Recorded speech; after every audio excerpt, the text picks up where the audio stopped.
Mas eu só queria entender um negócio, por que toda hora se fala tanto de crime organizado no Corinthians? Da onde surgiu isso? Isso que eu também queria entender, Benja. Eu estou há 40 e poucos anos no Corinthians, quase 45 anos no Corinthians, nunca teve isso no Corinthians. Aliás, sim, da gestão passada existiu aí algumas falas, um depoimento. Quer dizer, não é na nossa gestão. Se há alguma coisa nesse sentido, tem que se investigar do passado.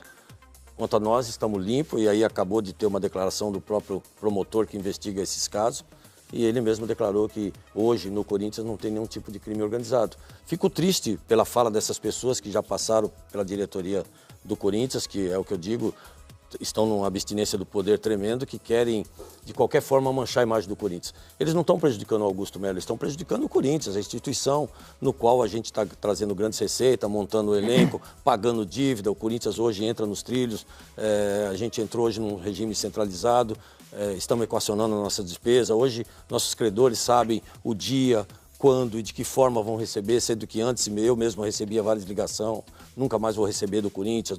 Poxa, a gente está fazendo um trabalho honesto, sério, estamos profissionalizando o Corinthians, todos os departamentos. Hoje existem departamentos dentro do clube que são sustentáveis. Enfim, o Corinthians está começando uma nova etapa, está sendo passado a limpo. Talvez isso esteja incomodando alguém mesmo. Ó, estão vendo as imagens aí? Isso é uma reunião de conselho do Corinthians, olha lá. Dedo na cara, um xingando o outro. Isso é uma reunião de conselho em quase todos os clubes, né? Mas aí é pior, Mauro, porque aí foi uma situação no qual é bem legal explicar esse processo do impeachment, mesmo porque quando surgiu essa denúncia, primeiro, não existiam os conselheiros que me pediram impeachment, o processo de impeachment. Existiu umas assinaturas, isso tem provas, todo mundo está retirando inclusive isso, existiu assinaturas para reuniões de chapas, existiu assinatura para esclarecimento desse processo. De repente usaram todas essas assinaturas para provocar o impeachment. Olha a maldade onde está nisso. E aí, dentro desse processo, o Conselho automaticamente ele coloca para o Conselho de Ética, que é o órgão competente que julga esses casos. E, de repente, o próprio Conselho de Ética, unânime, julgou que não existia embasamento, não existia legitimidade, mesmo porque existe um processo aqui fora, né, policial, que deveria primeiro esperar o término do processo para depois ser julgado lá dentro. Ao contrário, isso aí teria que ser julgado lá dentro primeiro. Se existisse algum crime, aí sim ia para a esfera civil, né? Mas ao contrário, eles jogaram para fora primeiro. Aliás, eu que pedi para jogar, tá? Bom deixar bem claro, porque quando eu recebi a faca no pescoço do meu segundo vice e de algumas pessoas que, olha, existe batom na cueca, existe uma coisa que aconteceu aqui, e eu explicava, mas como é que você sabe disso se a gente não sabe? Não, você tem que mandar 2 pessoas embora, porque senão vai explodir na imprensa. Eu falei, poxa, que legal. Então explode na imprensa, vai para a polícia. Se você tem alguma prova concreta, que você tem aí um documento que eu não sei como que você conseguiu esses documentos, vá para a polícia, então. Explode na imprensa. Tem um grande jornalista que vai explodir na imprensa. E eu dizia, isso foram 3 vezes com várias testemunhas, Benja. Vai para a imprensa, vai para a polícia, se alguém dever alguma coisa, que paga. Quer dizer, a gente sempre fez um trabalho muito limpo no Corinthians, buscando grandes receitas, trouxe mais de 1 bilhão e 800 milhões de receita para o Corinthians. Hoje a nossa camisa está beirando a 200 milhões, peguei uma camisa com 70 milhões, vai passar de 200 milhões, agora falta 2 propriedades que nós estamos em conversa. Nunca teve um problema, por que teve nessa? Aliás, o presidente do Conselho foi num programa que você apresenta e disse que eu trouxe esse motivo de impeachment pelo prejuízo que eu trouxe ao Corinthians. Poxa, com todo esse problema, a Vaidbet ainda pagou 80 milhões, existe uma multa ainda de 30 milhões que tem que esperar o processo para ver o que vai acontecer. E logo em seguida também já trouxe um outro patrocínio de 103 milhões, ou seja, o Corinthians nesse ano faturou o que nunca na história ele faturou e não teve prejuízo nenhum. Prejuízo sim, teve com uma Tausa que usou a imagem do Corinthians vários tempos, não pagou R$1, só trouxe prejuízo. Teve um jogador, que é o Ramírez, se eu não me engano, que trouxeram de graça, tem que pagar 43 milhões que está sobrando para mim. Com o maior prazer vou pagar, com certeza. Teve também outros prejuízos, o Carlos Miguel, que abaixaram um contrato de 50 milhões de euros para 4 milhões de euros eu assumindo. Quer dizer, isso não é prejuízo, no qual o presidente do conselho também era conselheiro na época, não cobrou situação, não cobrou nada. Teve o próprio ex-presidente André Santos que teve as contas reprovadas, que era também para ser expulso do Corinthians, a ética segurou. Quer dizer, a ética só está funcionando comigo. Reuniões do conselho na gestão passada existia a cada 4, 5, 6 meses. Hoje está existindo a cada mês. Tudo isso é uma pressão. Começamos o ano, terminamos o ano, no qual ele também fala no seu programa que, como é que ele disse? Pô, tem tanta coisa que eu acabo esquecendo. Ele fala que Tá falando do Romeu Tuma Do Júnior. Romeu Tuma, ele fala no seu programa tanta mentira que é absurda, cara. Chega a dar nojo. O Mano, inclusive, quero parabenizar, que foi muito cirúrgico em tudo que ele falou, é a pura verdade. O que esse cara falou no seu programa é pura mentira. Ele fala de cumprir o estatuto. Se for para cumprir o estatuto, hoje ele tem que ser expulso do Corinthians. Porque tem mais de 9 itens. Aí ele leva a votação do sim, que seria o sim, para dar sequência no processo de impeachment, para depois os conselheiros votar. Ele fica 1 hora me acusando, sem direito à resposta, 1 hora ele fica acusando. Batendo o tempo todo. Na hora que tem que ser a fala do presidente da ética, o porquê que ele pediu a suspensão, depois o meu advogado e depois a minha defesa. Ele simplesmente fica 1 hora acusando, coisa que ele não pode fazer, ele é um mediador, ele é presidente do conselho, ele tem que ser totalmente imparcial. Ele foi parcial, a coisa está muito pessoal nesse sentido, e a gente sabe por quê, eu vou explicar o porquê. E ali automaticamente, depois de 1 hora, ele pega o celular, levanta e fala assim: se alguém é a favor do sim, fica sentado, quem for a favor do não, fica de pé e filma, aprovado. Não dá 2 segundos. Aí causou esse tumulto, foi todos os conselheiros para cima dele.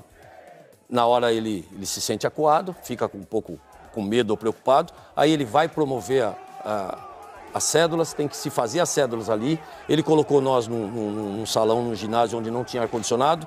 Muitos conselheiros que você sabe, os vitalícios, são todos acima de 70, 80 anos, pessoas que foram lá com o balão de oxigênio que eles levaram. Essas pessoas passaram mal.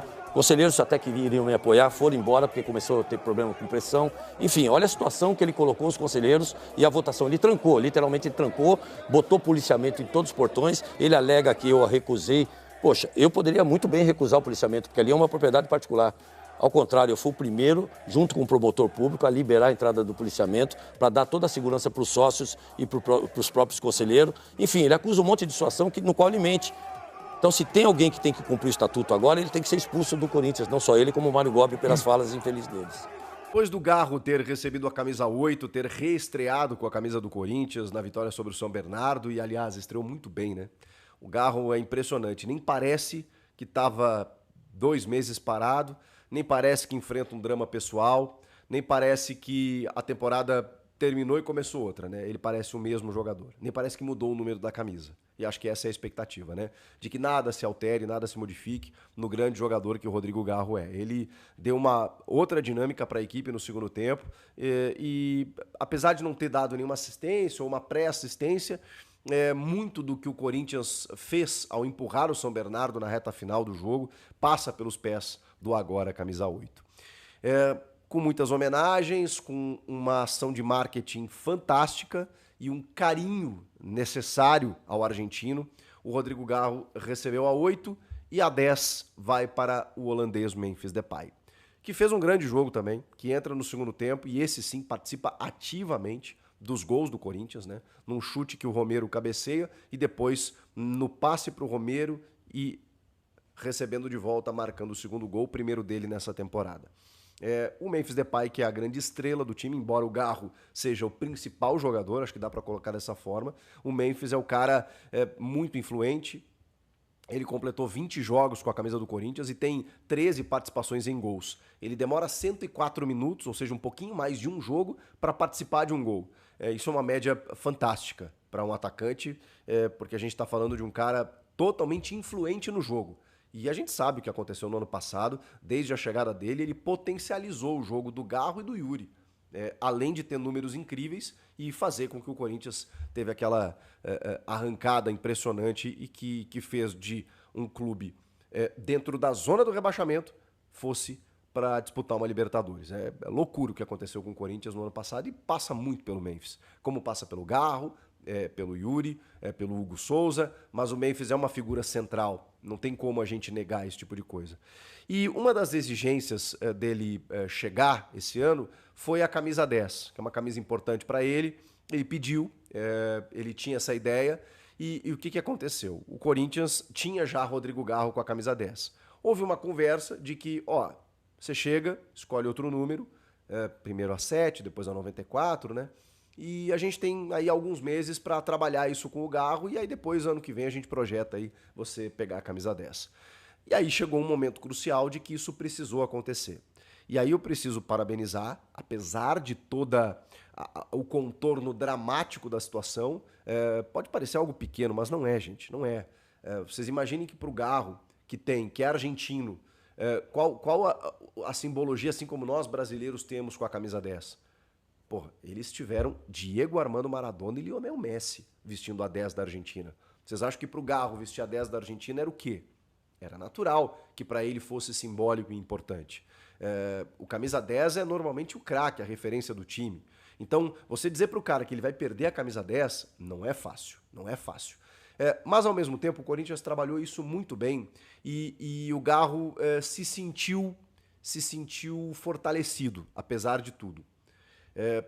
A gente pode entrar na discussão se o Memphis poderia ter aberto mão. Salve, nação corintiana, tudo jóia? Gente, olha eu aqui de novo, trazendo para vocês as últimas informações do Corinthians. Vamos repercutir um pouco essa entrevista, essa participação do presidente Augusto Melo ao Arena SBT, né, programa aí comandado pelo Benjamin Bach. Augusto Melo foi interrogado sobre várias situações e ele acabou soltando o verbo sobre aí o presidente do conselho, Romeu Dumas. Augusto acabou aí rebatendo algumas acusações e ele falou que o Corinthians, quando ele pegou a camisa do Corinthians, né, tinha aí 70 e poucos milhões de patrocínio. Hoje a camisa do Corinthians é uma das mais valorizadas do Brasil e que chega aí praticamente a 200 milhões. Romeu Dumas participou também do programa do Benjamin Bach há dias atrás e disse que Augusto Melo trouxe prejuízo ao Corinthians.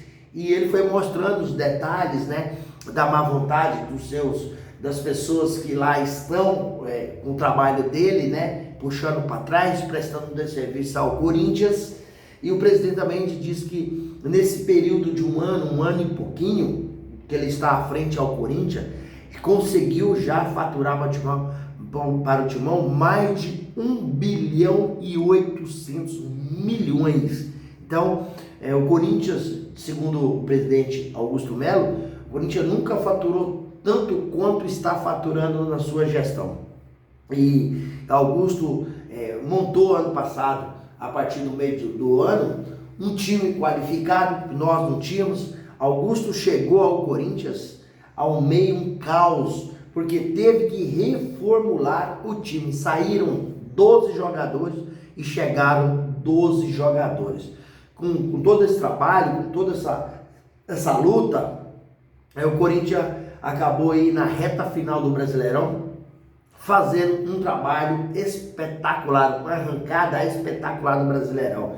Mas, detalhe, não vamos esquecer de dar um crédito para Fabinho Soldado. Após o Augusto Melo contratar Fabinho Soldado junto ao Flamengo, o Corinthians mudou de patamar, porque estava à frente de tudo, era só Augusto e Fabinho, que trabalhavam no scout do Flamengo, chegou ao Corinthians como diretor executivo e tem feito um trabalho espetacular. Inclusive, outros times do Brasil tentaram tirar o Fabinho do Corinthians, como o Internacional, o Bragantino, o Atlético Mineiro, todos os times que interessaram a contratação desse diretor executivo. Porém, Fabinho disse que ficou feliz, né, por reconhecimento do seu trabalho, mas vai com Augusto até o último dia do seu mandato. A meio a tantos problemas no Corinthians, a tantas disse-me-disse, a tanta vaidade, a tanto ego, né? Impeachment, afastamento, vai acontecer, não vai. 2 vezes a reunião de impeachment foi suspensa. Diz Augusto que a reunião do Corinthians, da comissão de ética, está acontecendo de mês em mês, né? Dizer que antes não era assim. Então percebe uma má vontade, né, do presidente da comissão, que é o Romeu Dumas, mais as pessoas que estão lá também na comissão, né? A meio tanto isso, o Corinthians fez um trabalho espetacular no passado com a arrancada, chegou até a semifinal da Copa do Brasil, na direção do Augusto Melo, chegou até a semifinal da Sul-Americana e conseguiu uma arrancada de 9 jogos sem perder, 10 jogos sem perder, direto, e conseguiu a classificação para uma pré-Libertadores e de forma automática para a Copa do Brasil. Começou a temporada 2025. Olha para você ver, futebolisticamente o Corinthians está espetacular. Tem 9 jogos, 7 vitórias, 1 derrota para o São Paulo e 1 empate para o Palmeiras. Já está classificado com 3 rodadas de antecedência. O Corinthians é o primeiro da chave. E amanhã, às 21h30, Corinthians recebe o Santos de Neymar na Neoquímica Arena. Então será Memphis Depay versus Neymar, 2 camisa 10. Amanhã o Messi vai estrear com sua camisa 10 do Corinthians. Pela primeira vez, né? O Messi vai vestir a 10, tendo em vista que domingo passado Rodrigo Garro foi homenageado e recebeu a camisa número 8, Lagarro. Garro é um jogador que após o jogo, né, ele falou na entrevista, falou que incomodou ele um pouco, mas ele respeita a diretoria corintiana e todos estão lá por um fator único e comum, um fator só: fazer o bem ao Corinthians, fazer o Corinthians ser grande, fazer o Corinthians conquistar. Então o Garro é um cara inteligente, um jogador extremamente versátil, um jogador técnico, habilidoso, que vai nos trazer muita alegria. Você só tem 25 anos, passou por dificuldade no final do ano, né? Foi curtir sua série na Argentina, acabou se envolvendo num acidente com uma vítima fatal. E também, quando retornou ao Corinthians, acabou sofrendo uma lesão no joelho. Trocando os em miúdos, né, que a gente, nome técnico a gente não sabe, é uma tendinite que sofreu no joelho, mas está recuperado. Psicologicamente o Garro tem tido acompanhamento, né, de um psicólogo, né, e fisicamente tá ok. Estreou domingo, foi recebido com muito amor e carinho, e a torcida cantou o nome, fez um mosaico. A diretoria do Corinthians festejou a entrada do Garro, porque a camisa 8 do Corinthians ela é mais famosa do que a camisa 10 do Corinthians. A 8 foi de Dr. Sócrates, a 8 foi de Luizinho Polegar, a 8 foi de Basílio, a 8 foi Paulinho e ultimamente de Renato Augusto. Olha os caras que vestiram a 8 do Corinthians, os melhores. Dr. Sócrates, esse aí não tem pra ninguém, foi um dos melhores jogadores do mundo. Então o Galo está bem servido essa camisa e vai fazer sucesso com ela. E contra o Santos, eu não tenho dúvida que Ramon Dias, assim como fez contra o São Paulo, assim como fez contra o Palmeiras, amanhã vai escalar o time titular, o melhor que ele tem. Porque, na verdade, o Ramon Dias tem rodado o time, tem escalado o time alternativo, para ver quem está em melhor momento. O futebol é momento. E, na minha modesta opinião, João Pedro Choca não pode sair do time. João Pedro Choca está pedindo passagem. Nós não podemos jogar com o nome. André Ramalho é um bom zagueiro? Excelente zagueiro, mas não está vivendo o seu melhor momento. A gente tem que entender isso. E Félix Torres, que está jogando ao lado de João Pedro Choca, também está pedindo passagem. Se eu fosse o técnico Ramon Dias, o meu time seria Hugo Souza no gol, João Pedro Choca e Félix Torres. Eu não ia mexer nesse time, essa defesa ia ficar. Por quê? O André Ramalho não está vivendo um bom momento. Mas ele é ruim? Não é ruim, é ótimo. Mas o momento dele não está bom. Então a gente precisa premiar quem está vivendo o melhor momento. E esse João Pedro Choca vai ser um zagueiraço. Vai marcar história no Corinthians. Vai marcar história no Corinthians porque o cara sabe jogar. Ele tá mantendo uma regularidade espetacular. Não tem um jogo que ele fez, que eu vi, que pra mim ele teve uma nota ruim. Ele foi bem em todos os jogos. Então por isso não pode tirar. Tem que manter no time. Joga muito. Então o Corinthians amanhã vai estar um time, a melhor escalação possível, todos os titulares. E o Roberto está suspenso a voltar. Então o Corinthians amanhã não terá desfalque e tem a chance de sair da Neoquímica Arena com a vitória espetacular diante de um time perigoso, porque o time do Santos não é ruim e com a chegada do Neymar trouxe ânimo, trouxe vontade. Então será um grande jogo onde a Neoquímica estará lotada com mais de 40 mil torcedores e a torcida do Corinthians ela canta, ela empurra o tempo todo e o time está vivendo esse momento espetacular, né? E tem que continuar jogando com acertadinho, jogando com linhas avançadas, jogando linha alta e pegar o Santos, envolver e fazer como fez com o São Bernardo. Sofreu com o São Bernardo, porque o time do São Bernardo do interior para mim é o melhor time. É um time muito ajustado, é um time que joga compactado, é um time que joga em velocidade, tem um excelente goleiro, fez grandes defesas, né? Então o Corinthians só foi conseguir aí abrir o placar no final do jogo. Aos 48 minutos o Corinthians fez 1-0 com uma jogada espetacular de Memphis Depay e a conclusão de cabeça do Romero. E aos 54 minutos Romero fez uma belíssima jogada e Memphis Depay recebeu, acalmou, olhou o goleiro sair e tocou por baixo, fazendo 2-0. E Memphis fez seu primeiro gol na temporada. Acredito que a partir daí ele vai se desmanchar. Espetacular o Corinthians.